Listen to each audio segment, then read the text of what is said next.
하나님의 말씀 신약성경 로마서 5장 6절에서 10절 말씀까지 보겠습니다. 11절 말씀까지.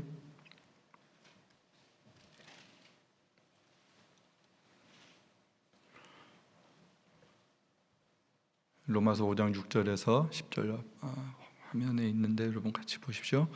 우리가 아직 연약할 때 기약대로 그리스도께서 경건하지 않은 자를 위하여 죽으셨도다. 의인을 위하여 죽는 자가 쉽지 않고 선인을 위하여 용감히 죽는 자가 혹 있거니와 우리가 아직 죄인 되었을 때 그리스도께서 우리를 위하여 죽으심으로 하나님께서 우리에 대한 자기의 사랑을 확증하셨느니라. 그러면 이제 우리가 그의 피로 말미암아 의롭다 하심을 받았으니 더욱 그로 말미암아 진노하심에서 구원을 받을 것이니 곧 우리가 원수 되었을 때 그의 아들의 죽으심으로 말미암아 하나님과 화목하게 되었은즉 화목하게 된 자로서는 더욱 그의 살아나심으로 말미암아 구원을 받을 것이니라. 그뿐 아니라 이제 우리로 화목하게 하신 우리 주 예수 그리스도로 말미암아 하나님 안에서 또한 즐거워하느니라. 아멘. 예, 우리 이제 사도신경 이제 얼마 안 남았어요. 마무리가 다 돼가고 있는데 마지막 부분 죄를 사하여 주시는 것과라는 부분에 대한 말씀을 이렇게 나누도록 하겠습니다. 지난주 성도가 서로 교통하는 것 했을 때 우리가 성도, 거룩한 무리들, 성도의 교통이 뭘까라는 거였어요. 사도신경 신앙 고백 가운데 중요한 게 성도의 교통을 믿는다, 거룩한 교회를 믿는다, 내가 거룩한 성도다, 그리고 하나님의 성도들끼리는 서로 교통하고 지낸다라는 거였죠. 거룩한 교회와 성도가 서로 교통한다라는 것은 거룩한 교회를 이루는 하나님의 백성들의 존재하는 모습이었습니다. 어떻게 세상 사람들과는 다른 방식으로 저들은 모여서 예배를 드릴 뿐만 아니라 어떤 자기들의 종교적 행위를 할 뿐만 아니라 그 사람들끼리는 어떻게 살아가는 거지, 어떻게 살지, 그 모습을 보여주는 거였죠. 예, 거룩한 무리들, 이 땅에 불완전한 교회, 이 땅에 불완전한 성도들, 그럼에도 불구하고 성경은 거룩하다라는 말씀을 해주시고 계시죠. 하나님께서 택하신 교회, 택함받은 성도, 이 땅에 남아서 연약한 모습이 있지만 그럼에도 불구하고 궁극적으로는 거룩한 하나님 나라에 들어갈 영광스러운 백성들이다라는 거예요. 그렇기 때문에 하나님의 선택과 마지막에 천국 백성이라는 것을 생각을 하면 이 땅에서의 연약한 과정 가운데 있음에도 불구하고 거룩하다라는 거죠.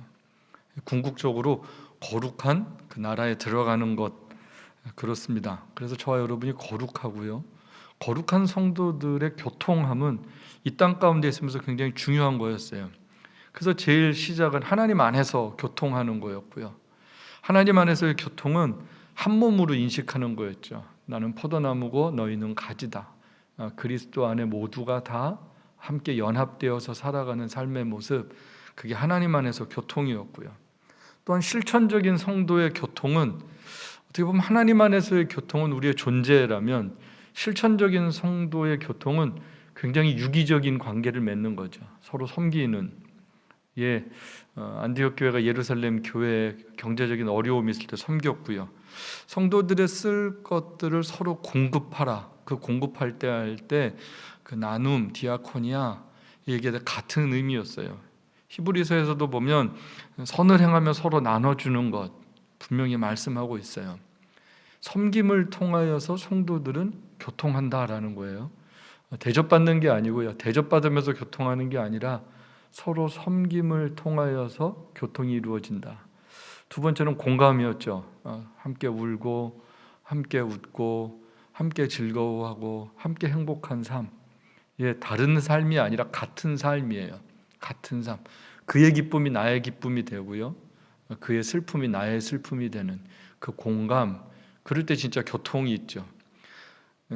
서로 이 마음이 나뉘어지면 그건 교통이 아니다라는 거예요. 울 때 웃고 웃을 때 울고 그러질 말고 함께 그 마음이 나누어지는 것, 그게 진정한 교통이다라는 거였어요. 또 하나는 기도였습니다. 무시로 성령 안에서 서로를 위해서 기도할 때 그 기도 가운데 영적 교통이 이루어지는 거죠. 아마 기도 이렇게 열심히 많이 하시는 분들은 기도 안에서 교제하는 게 뭔지를 아마 여러분 아시는 분들이 계실 거예요. 서로 함께 기도하고 약속하고 이렇게 기도 동지들이 있었어요. 그 전에도 같이 기도하는 친구들, 또 기도했던 사람들. 그러면요, 같이 기도하면서 믿음의 교제가 기도 가운데 이루어집니다. 잘 모르는 분이랑도 서로 같은 공간에서 기도를 할 때 아마 그런 경험들 있는 분들 계실 텐데, 앞에서 기도하는 어떤 성도 또 나의 기도가 함께 이렇게 연합이 될 때가 있어요. 기도를 이렇게 하다가 보면 정신을 차리고 뭐 같은 기도 제목을 갖고 기도할 때가 있고요. 내가 그 앞에 있는 분을 위해서 중보 기도할 때가 있고, 그분은 또 뒤에 있는 어떤 성도를 위해서 기도할 때가 있고, 그러면서 서로 기도가 주거니 받거니 하면서 연합이 되어지는 진정한 성도의 교제죠. 아름다운 교통이죠. 함께 신앙생활을 하면서 여러분들이 같은 믿음의 가족이라고 할 때, 저는 우리 성도들 가운데 친하게 지내는 분들도 계시지만 가깝게 지내는 분들도 계시지만 기도의 동지들이 꼭 이렇게 좀 있으셨으면 좋겠어요. 특별히 요즘같이 어렵고 힘들 때 같은 구역 안에서 또 성도회 안에서 또 같이 성경 공부했던 분들 가운데 기도의 짝을 접으세요. 기도의 그룹들을 접으세요.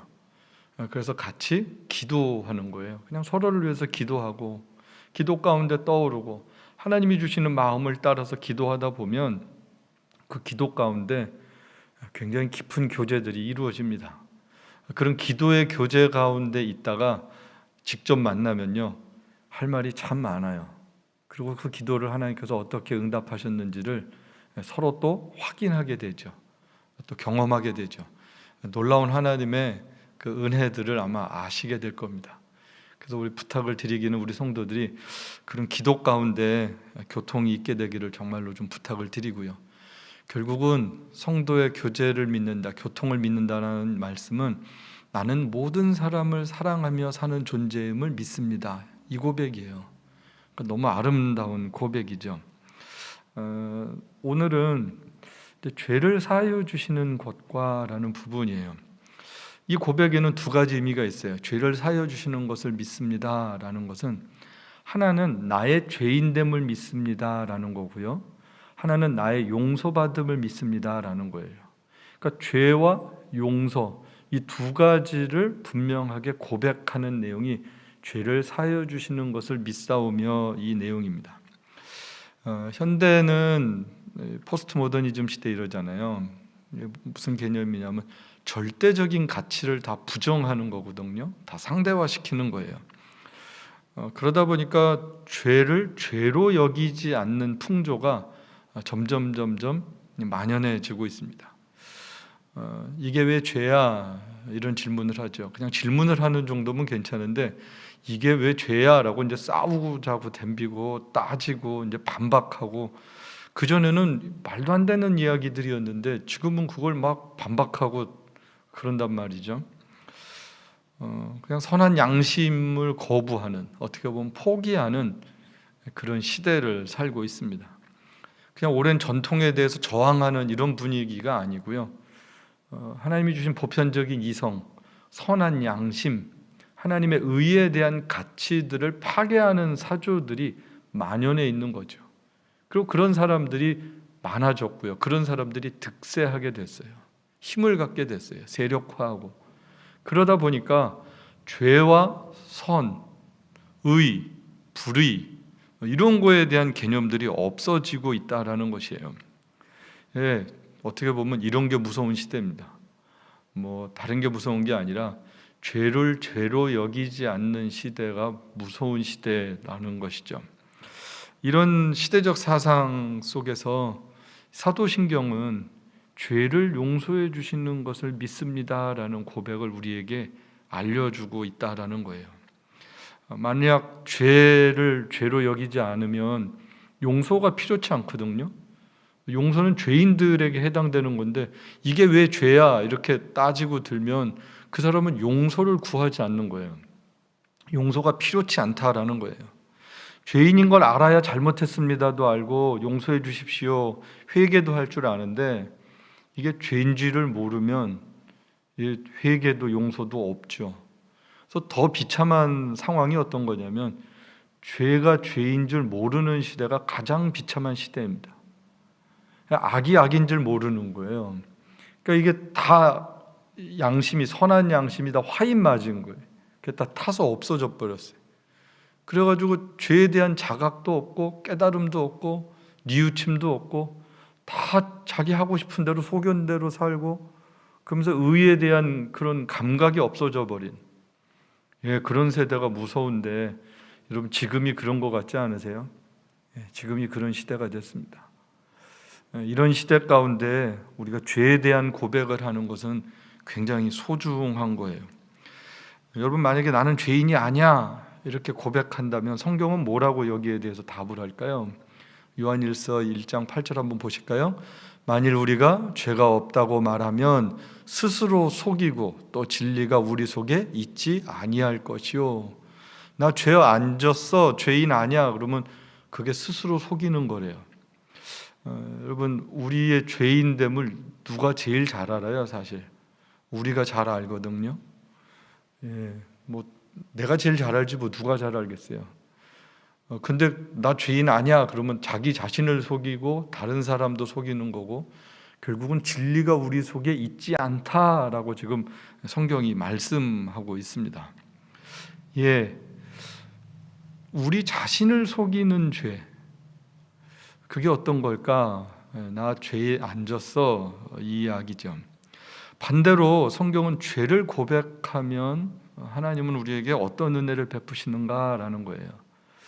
요한일서 1장에서 1장 9절은 이렇게 말씀합니다. 만일 우리가 우리 죄를 자백하면 그는 미쁘시고 의로우사 우리 죄를 사하시고 우리를 모든 불의에서 깨끗하게 하실 것이요 이렇게 말씀하죠.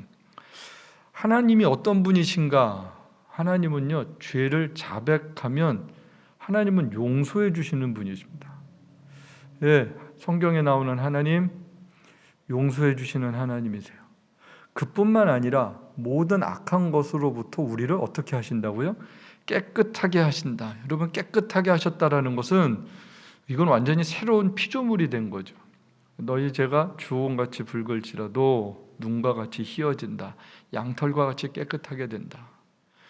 그 죄를 도말하셨다라고 성경은 없이 하셨다라는 거예요. 그냥 그걸 찾을 수 없게 하셨다. 잃어버렸다. 대속죄일에 양한테 안수를 해서 우리의 모든 죄를 전가시키고 나서 그 양을 내어보내잖아요. 그 대속죄일에 보내는 양이잖아요. 그럼 뭐예요? 그 양은 도로 찾을 수 없다라는 거예요. 찾을 수 없다. 우리의 죄를 어디서 찾아올 수 없다. 그게 깨끗하게 됐다, 지워버렸다, 잊어버렸다 이런 개념입니다. 그리고 죄를 가지고 태어난 모든 사람들에게 중요한 것은 그래서 이 죄와 용서에 대한 신앙 고백은 아주 중요하죠. 여러분이 죄인인 것을 믿으세요? 그 이야기는 우리가 죄악 가운데 출생했습니다라는 거예요. 다윗이 시편 51편에서 범죄한 이후에 나단 선지자가 와가지고 쭉 설명을 하잖아요. 이야기로 양 뺏어가고 하나밖에 없는데 뺏었습니다. 다윗이 그놈을 당장 죽여야 됩니다. 그랬더니 나단 선지자가 뭐라 그래요? 너야 이렇게 얘기하잖아요. 바로 당신이야. 그럴 때 그 놀라운 하나님의 음성을 듣고 참회하고 쓴 시가 시편 51편 가운데 굉장히 중요한 부분이 내가 죄악 가운데 출생했습니다라는 거예요. 내가 죄악 가운데 출생했습니다. 내가 모태로부터 죄악 가운데 출생했습니다. 이게 굉장히 위대한 신앙 고백입니다. 내가 죄인임을 고백하는 죄인이기 때문에 죄를 질 수밖에 없고 욕심에 빠질 수밖에 없고 유혹에 넘어질 수밖에 없고 그런 나의 연약함을 고백하고 인정하는 것 그게 죄를 고백하는 거의 시작이죠. 그래서 나의 죄인됨을 고백하는 거예요. 죄를 믿습니다라는 것은 나는 죄인입니다. 그리고 나는 이 죄의 문제를 나 스스로가 해결할 수 없습니다라고 고백을 하는 거예요. 이게 비참한 상황이죠. 우리의 비참한 상황이 뭐냐면 죄를 질 수밖에 없는 존재로 태어났는데 이 죄의 문제를 우리가 해결할 수 없다라는 거예요. 이게 우리의 비참함입니다. 그러니까 이 비참함을 인식해야 아이고 하나님 찾는 거거든요. 하나님 도와주세요를 찾는 거거든요. 하나님 잘못했습니다. 어떻게 하면 좋아요? 이제 이 고백을 해야 되는 거죠. 그렇습니다. 궁극적으로 내가 누구인가라는 거고요. 나는 어떻게 해야 되지? 이 고백을 해야 되는 거예요. 베드로가 사도행전에 보면 설교를 하잖아요. 그럴 때 이 사람들이 어떻게 해요? 그러면 우리가 어찌할꼬? 내가 어떻게 해야 됩니까? 회개하고 예수를 믿으라. 주 예수를 믿으라. 그래야면 너와 내 집이 구원을 얻을 것이다. 어떻게 하면 좋습니까? 이 죄인들의 고백이죠. 절규죠, 절규. 아마 여러분들도 다 이런 경험들이 있으실 거예요. 내가 어떻게 하면 좋습니까? 하나님, 이런 절규를 할 때, 하나님의 은혜의 밝은 빛을 보게 되는 거죠. 영원한 죽음에서 우리가 살 수가 없습니다라는 고백이에요. 이게 원죄죠. 죄의 종류에 보면 그래서 원죄가 있어요. 우리가 아는 최초의 범죄예요. 아담과 하와가 죄를 범하였죠. 여러분, 죄의 속성이 뭐냐면 창조주 하나님에 대한 말씀에 대한 저항입니다. 불순종이에요. 이 시대의 죄를 범하는 사람들의 모습, 이게 왜 죄야? 저항이거든요. 하나님이 말씀하셨어요. 근데 네 하는 게 아니에요. 저항하는 거예요.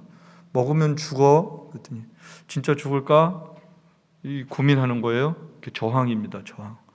여러분, 순종하지 않는 삶은 불순종뿐만이 아니라 그게 하나님에 대한 저항이에요. 무서운 거죠. 여러분, 절대자 왕에 대한 저항은 뭐예요? 반역이죠. 그게 배반이고요, 반역인 거예요. 그래서 죄란 뭐냐? 그냥 아주 쉽게 말씀을 드리면 저항이에요. 저항. 그 반역, 반란을 일으키는 거다. 이렇게 생각을 하면 돼요. 그건 틀리지 않아요. 그렇게 생각을 해야 죄에 대한 심각성들을 깨닫게 되거든요. 이 원죄를 갖고 태어나니까 그 다음에는 무슨 죄가 있어요? 우리 가운데? 우리 가운데 자범죄가 있어요. 이게 안 나와요. 넘겨주실래요? 하나. 자범죄가 있는데 이건 우리 스스로 원죄로 말미암아 가지고 있는 그런 모습들이 죄로 인해서 나타나는 모습들이에요. 그래서 태어난 모든 사람들이 이제 죄를 짓게 되잖아요. 자연스럽게 죄의 속성들을 갖고 있는 거예요. 하나님을 저항하고 거부하니까 그때부터 뭐가 눈에 들어오냐면 자기를 사랑하는 거예요.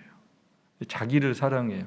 자기를 사랑한다라는 것은 자기 중심적 사고를 하고 자기 중심적 세계관으로 모든 가치를 판단하는 거예요. 여러분, 이게 별거 아닌 것 같은데 제가 이걸 가만히 이렇게 묵상을 하다가 이게 참 무서운 거다. 하나님 말씀 중심적 사고, 하나님 말씀 앞에서 자기의 성찰이 아니라 자기 중심적인 생각을 하는 거예요. 그러다 보면 어떨 때는 욕심도 생기고요, 어떨 때는 화도 나고요, 어떨 때는 막 속상하기도 하고요, 어떨 때는 우울하기도 하고요. 그게 다 어떻게 보면 어디서부터 시작이 됐냐 하면 자기 중심적인 세계관 속에 빠지면 언제든지 사람은 그렇게 될 수 있다는 거예요. 여러분, 그래서 이 나를 사랑하는 것, 그게 하나님 안에서 통제가 되어야 되지, 하나님 밖에서 자기를 사랑하는 것, 여러분, 그러면 뭐가 생기는 거예요? 욕심이 생기잖아요. 욕심이 잉태한 즉 죄를 낳는다. 자기를 사랑해요. 자기의 영역을 넓혀요. 자기의 재화를 가지고 자기의 만족을 누리면서 살고 싶어 해요. 그걸 성경은요, 모든 악의 시작이다, 일만악의 뿌리다라고 말씀합니다. 그래서 이 자범죄, 원죄 이후에 죄를 가지고 태어난 우리들 안에 자연스럽게 내재된 죄성 가운데 하나는요, 자기를 사랑함이에요. 그래서 하나님 앞에서 자기의 존재를 발견하는 거와 자기를 높이고자 하는 건 전혀 다른 이야기입니다. 영적 자존감이 높은 거와 자기를 드러내는 교만함은 전혀 다른 차원이죠. 결국은 그 죄로 말미암아 갈등이 생기죠. 예, 그렇게 자기 사랑하는 사람들끼리 만났어요. 그러면 화목하겠어요? 싸우겠어요? 싸울 수밖에 없죠. 그래서 맨 꼭대기로 올라가면요, 싸움만 있는 거예요. 1등들은 늘 싸워요. 경쟁을 해야 돼요. 예, 지금도 뭐 선거철인데 뭐 싸우는 거죠. 거의 수준이. 그 밑에 있는 사람들도 뭐 싸우고 있고 뭐, 그러니까 참 안타깝죠. 세상을 아름답게 만들겠다라 그러는데 싸우는 거예요. 누굴 욕해야 돼요? 누굴 짓밟아야 돼요? 무너뜨려야 돼요. 그럼 그 자체가 선한 데가 아니다라는 거예요. 그래서 거기에 우리의 마음을 빼앗겨서는 안 된다라는 거죠. 거기에 우리 신앙의 고백이 들어가서는 안 된다라는 거예요. 우리는요, 이 세상이 어떤 세상인가를 잘 생각해야 합니다. 이 세상은요, 선하지 않아요. 죄악 가운데 물들어 있어요. 이 세상 가운데 하나님의 백성들을 세우신 거고 교회를 세우셨단 말이죠. 그럼 결국은 교회는 뭐 하는 것이냐? 하나님의 백성은 뭐 하는 것이냐? 죄로 물든 세상 가운데 그 선하신 하나님의 뜻을 드러내는 곳입니다. 그 죄로 물든 세상 속에 우리가 빨려 들어가서는 안 된다. 따라가서는 안 된다라는 거예요. 교회는요, 교회다워야 합니다.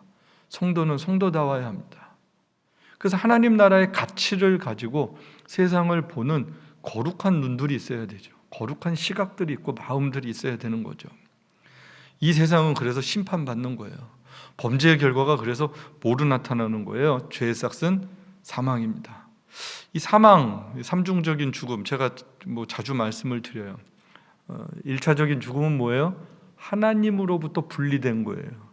죄로 말미암아 하나님으로부터 떠났죠. 분리됐죠. 죽을 수밖에 없는 존재가 되었다라는 거예요. 그래서 그 다음에 죽음의 증상들이 있잖아요. 그래서 모든 육체가 다 죽음을 맛봐요. 병들어요. 늙어요. 언젠간 다 죽게 돼 있습니다. 그게 육신적 죽음이에요.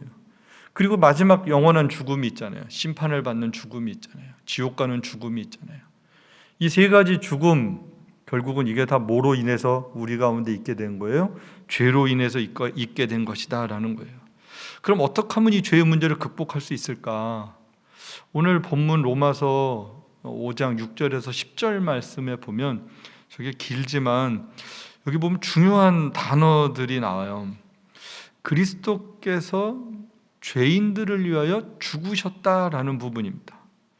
결국은 중요한 내용들은 그리스도께서 경건치 않은 사람들을 위하여 죽으셨다라는 거고요.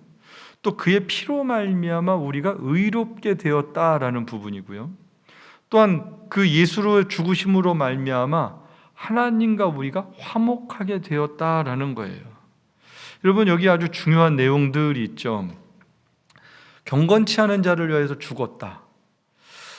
저와 여러분을 위해서 누군가가 죽었는데 그분이 예수님이시다라는 거예요. 의인을 위해서 죽을 수도 있고 선한 사람을 위해서 혹 죽는 사람이 있다. 그런데 거의 죽지 않는다 이 이야기거든요. 그런데 죄인을 위해서 죽었다라는 거예요. 예수님은요, 이 땅에 오신 목적이 분명했습니다. 이 땅에 기쁘다 구주 오셨네 우리가 이렇게 이야기를 하지만 우리의 기쁨은 예수 그리스도의 죽으심으로 말미암아 기쁨이 형성되었다라는 거예요. 그분이, 예수님은 죽기 위해서 이 땅에 오신 그 예수 그리스도, 결국은 죽어서 우리를 살리셨다라는 거죠. 그래서 율법을 따라 거의 모든 물건이 피로써 정결케 된다. 히브리서는 분명히 얘기합니다. 피 흘림이 없이는 사함이 없다. 그래서 예수 그리스도께서 십자가에서 피를 흘려 죽으시고 물과 피를 다 쏟으시고 구약의 피의 제사의 예표들을 성취하시고, 그리고 히브리서는 단번에 완전히 영원의 모든 죄를 사하여 주셨다라는 거죠. 그래서 하나님과 우리 사이가 화목하게 됐다라는 거예요. 그래서 그 예수님으로 말미암아 용서를 우리가 믿게 됐다라는 거예요. 그래서 용서란 뭐냐면 죄에 대해서 더 이상 묻지 않는 게 용서입니다. 그렇죠? 만약에 여러분이 생각을 해보면, 내가 뭐 부부싸움을 해, 내가 당신 용서했어, 내가 어저께 용서했는데, 그리고 그 다음날 또 내가 용서했는데, 그럼 용서한 거예요, 안 한 거예요? 안 한 거예요. 용서는 잊어버리는 거예요. 그게 기억이 나면 용서된 게 아니란 말이에요. 내가 그때도 용서했는데 또 그러네, 그럼 그때 거 용서한 거? 아니에요. 기억하고 있는 거예요. 여러분, 용서는요 죄에 대해서, 그 전의 것에 대해서 더 이상 묻지 않습니다. 십자가에서 죄값이 이미 다 지불이 되어 버렸어요. 값을 다 냈는데 돈 더 달라 그러면 안 되잖아요. 왜? 바로 그런 거예요. 그리스도께서 우리를 위하여 값을 지불하셨고요, 우리들의 세상에 오셨고요, 그래서 우리들 대신해서 모든 것을 다 맞춰 주셨어요. 그래서 용서의 결과가 뭐냐? 더 이상 우리 삶에 사망이 존재하지 않아요. 더 이상 우리의 삶에 근본적인 죄가 존재하지 않게 됐다라는 거예요. 여러분, 이게 놀랍지 않습니까? 용서의 결과가 사망이 우리 가운데 존재하지 않는 거예요. 더 이상 죄가 우리를 주장하지 못하는 거예요. 이게 그리스도로 말미암아 우리 가운데 있게 된 용서입니다. 이게 구속, 대속이라는 거예요. 죄 용서 이후에 죄에 대해서 우리의 삶 가운데 여전히 남아있는 부분들이 있어요. 그럼 그거는 뭐냐? 그것 때문에 맨날 회개하고 나 지옥 가면 어떻게 그래야 되느냐? 아니요, 그렇지 않아요. 이미 그 하나님 나라의 자녀가 되는 백성의 신분은 우리들에게 이미 성취가 되었고요, 완성이 되었고요. 그럼에도 불구하고 이 세상을 살다가 보니까 그 죄의 본성들이 아직 남아 있어서 계속해서 죄의 연약함 가운데 무너지는 게 우리들의 모습이란 말이에요. 그럴 때는 뭐 하면 되는 거예요? 회개하면 되는 거예요. 우리가 주님께 나아가면 저는 미쁘시고 의로우사, 우리의 죄를 용서해 주신다 그러잖아요. 용서해 주시는 하나님 앞에 예수 그리스도의 이름으로 기도하는 거예요. 그러면 그분은 용서해 주신다라는 거예요. 우리가 공고한 사람으로 살고 있죠. 맞아요. 바울도 그런 이야기를 했잖아요. 오라 나는 공고한 사람이로다. 이 사망의 법에서 누가 나를 구원하랴. 내 안에 두 법이 싸운다. 두 마음이 싸운다. 두 마음이 싸운다라는 거예요. 여러분, 원래는요, 근데 생각해 보세요. 지금 바울이 두 마음이라 그러잖아요. 하나는 선을 행하는 거고 하나는 악을 행하는 거예요. 원래는 뭐만 있었어요? 뭐만 있었어요? 선을 행하는 것만 있었어요? 악을 행하는 것만 있었어요? 악을 행하는 것만 있었던 사람들이란 말이에요. 그런데 하나님의 생명이 들어오면서 선을 행할 수 있게 됐어요. 그리스도를 알게 됐어요. 뭐가 선이고 뭐가 의로운 거예요? 하나님께서 보내신 아들 예수 그리스도를 믿는 것이 선한 것이에요. 그게 구원에 이르는 길이에요. 그 생명이 들어와서 이제는 우리가 선을 행할 수 있게 됐어요. 여러분, 많은 분들이 거꾸로 생각을 해요. 이게 선이 있었는데 악이 들어왔네. 아니요, 원래 악밖에 없었어요. 우리 독하게 살았어요. 악에 붙잡혀서 살고 욕심 부리면서 살고 지구는 못 살고요, 분내고요, 자존심 상하면 용서가 안 되고 그랬던 존재들이란 말이에요. 그런데 선이 들어왔단 말이에요. 생명이 들어왔단 말이에요. 하나님의 거룩한 빛이 들어왔단 말이에요. 이젠 밝은 빛 가운데 사는 게 뭔지를 알게 됐습니다. 여러분, 이게 축복이죠. 여러분, 그렇습니까? 이게 축복이고 이게 은혜란 말이에요. 여러분, 우리가 용서를 받았습니다. 구원을 받았습니다. 그래서 이 연약한 부분은 매일매일 싸우는 거예요. 매일매일 싸워야 되는. 사도 바울도 내가 나를 쳐서 복종시킨다. 쳐서 복종시킨대. 그냥 말을 안 듣는 거예요, 우리가. 그래서 쳐서 복종을 시켜야 된다. 쉽지 않은 싸움입니다. 주님 나라 가는 그날까지 싸워야 되는 싸움이에요. 어떤 분이 그래서 천국을 사모하는 이유를, 우리 연세 드신 분이 저한테 말씀하시는 것 중에 하나가, 이제 천국을 가면 죄를 안 짓고 죄의 유혹에서부터 이기지 않냐고. 맞아요. 하나님 나라에서는 죄의 유혹이 없죠. 죄의 갈등이 없죠. 그 나라를 사모하는 이유 가운데 하나일 수 있습니다. 그런데 이 세상은 그 유혹과 갈등이 늘 많아요. 그 싸움을 이기기 위해서는 우리 힘으로는 불가능하고요, 말씀과 기도로 거룩하여지니라. 다른 게 방법이 없어요. 오직 성령으로 아니하고는 하나님의 능력이 나타나지 않습니다. 그래서 말씀과 기도를 통해서 성령 충만한 것 말고는 정말로 방법이 없어요. 뭐 직분을 받으면 유혹을 이기고 죄를 이긴다, 아니, 그러지 않아요. 모두가 다 똑같아요. 모두가 다 똑같아요. 뭐 산속에 가서 혼자 살면 이길 수 있다, 아니요. 마음에 있는 죄를 어떻게 이겨요? 어딜 가도 우리는 죄의 유혹 가운데 있어요. 우리 안에 있는 것들, 보여지는 것들, 만나지는 것들, 되어지는 모든 일들 가운데 우리는 죄로부터 자유하지가 못합니다. 그래서 그 싸움을 하는 삶이 이 땅의 나그네 삶을 살아가는데 하나님의 백성들이 해야 되는 중요한 일들입니다. 근데 하나님께서 도우시는 거예요. 이길 수 있다라고 말씀하시는 거예요. 말씀과 기도를 통하여서 이길 수 있습니다. 여러분, 매일매일 그래서 말씀과 기도 가운데 이기는 삶을 살아야 되는 거죠. 잘못된 신앙 고백, 잘못된 이단들이 가르치는 것들이 있어요. 두려워하게 하는 거예요. 회개 안 하면 지옥 간다라든지, 뭘 해야지 천국 간다라든지. 여러분, 그거는요 다 가짜입니다. 다 사기입니다. 이미 그리스도의 십자가는 우리의 모든 것에 구원에 이르게 하는데 전혀 부족함이 없어요. 이미 완전해요. 온전해요. 어떤 것도 필요로 하지 않습니다. 믿음 하나면 되는 거예요. 그분이 나를 위해서 죽으셨다라는 그 믿음 하나로 우리를 온전케 되는 거거든요. 그래서 그리스도의 속죄의 완전성, 그렇게 얘기를 해요. 그리스도께서 십자가에서 죽으심이 완전하다, 완벽하다, 더 이상 어떤 것도 필요하지 않다라는 거예요. 이미 종결됐어요. 판결이 끝났어요.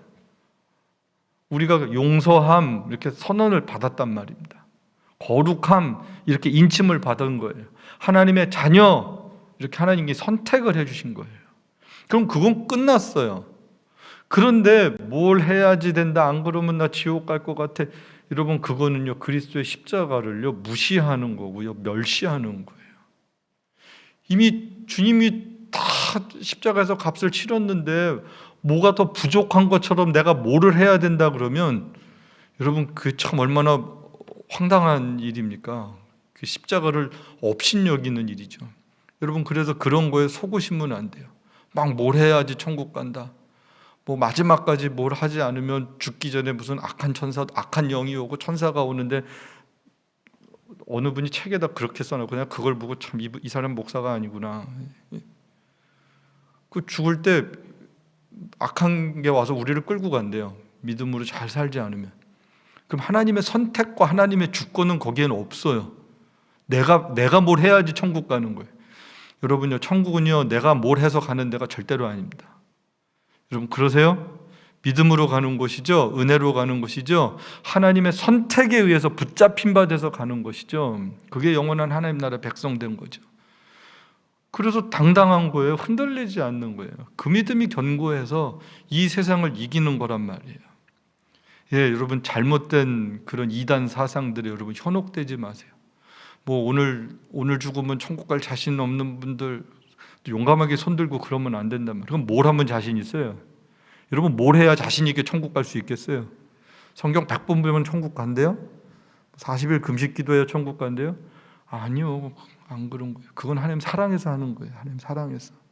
뭘 받기 위해서 하는 게 아니라 우리의 모든 신앙적 행위는 뭘 얻기 위한 게 아니고요, 사랑하기 때문에 하여야 합니다. 여러분, 믿습니까?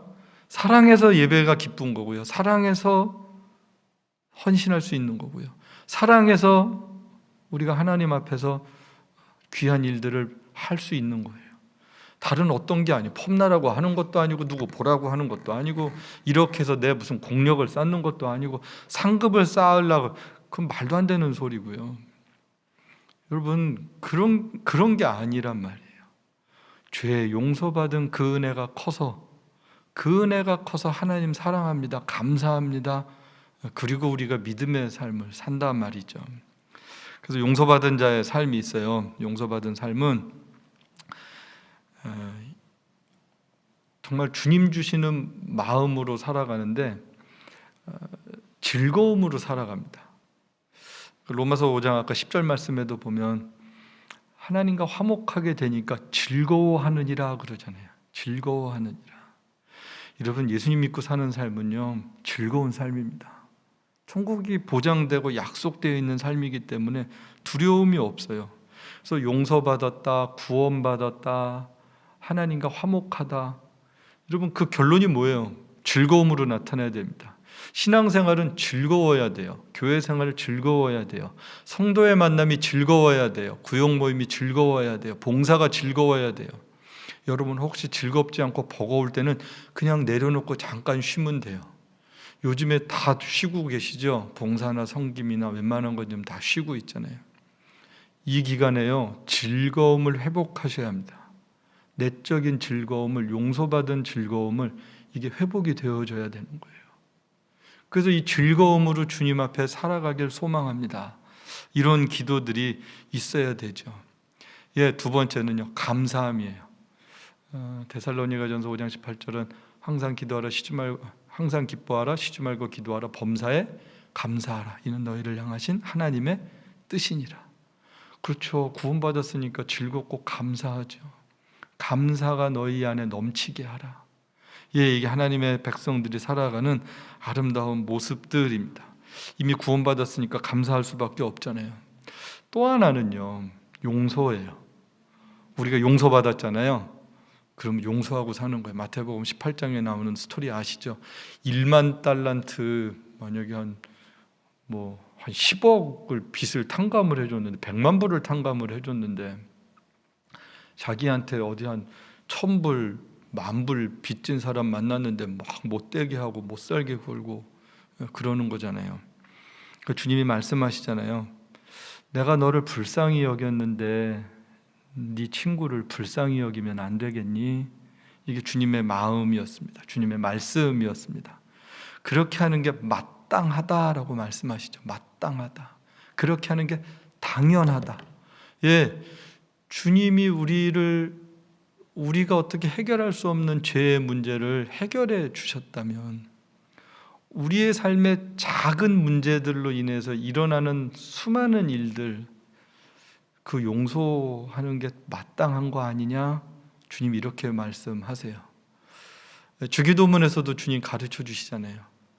우리의 죄를 사여 주신 것처럼 우리도 누군가를 용서하며 살기를 소망합니다. 그렇습니다, 여러분. 우리의 삶, 죄에서 용서받은 삶이고요, 이제 용서해야 되는 삶입니다. 이 시간 한번 같이 기도할 때, 하나님, 나 같은 죄인을 사랑하신 그 은혜 참 놀랍습니다. 그 은혜 감사하며 살고 즐거워하면서 살고 용서하며 살 수 있도록 하나님이여 은혜를 베풀어 주옵소서. 우리 한번 같이 말씀 생각하면서 한번 합심해서 기도하겠습니다. 고마우신 하나님,